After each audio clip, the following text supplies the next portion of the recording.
Start.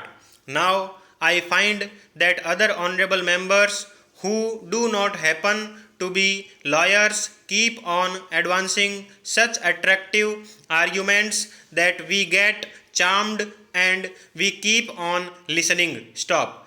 And particularly when those honorable members happen to be lady members and they make such beautiful speeches, then the house goes on and half an hour discussion may become half a month discussion. Stop.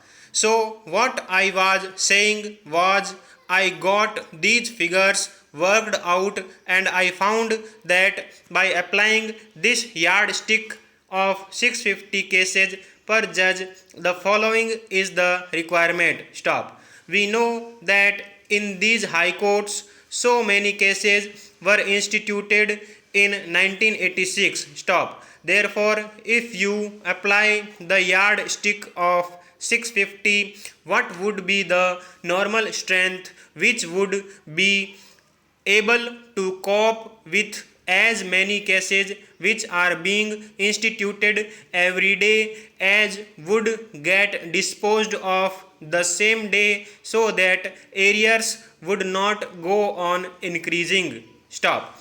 In fact, there would be a decrease in the arrears. Stop. Then what would be the strength? Stop. And what would be the strength when the arrears go on decreasing? Stop. I found you need extra strength for all these by working out at 650 cases per judge. Stop.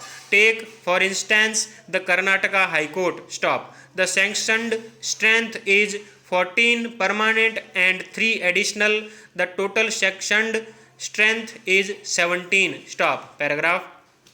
And I find that by applying this yardstick of 650 cases per judge, the number of cases which were instituted in the High Court in 1986 would require 33 judges. Stop. Whether they are permanent or additional, that does not make any difference because that is only a matter of approach. Otherwise, they dispose of the same quantity of work. Stop. So, a strength of 33 judges would be required to keep pace with the institutions every day. Stop.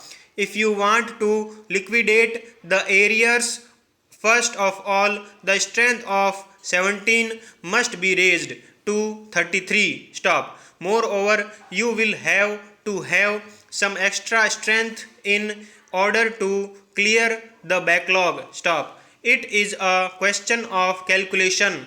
How many judges you have for how many years in order to clear the backlog, by which time that the backlog would be cleared. Stop. For clearing the backlog, some extra strength would be required. Stop. And now it is true that before the constitution was enacted, most of the high courts, except some, did not have this very useful writ jurisdiction. Stop.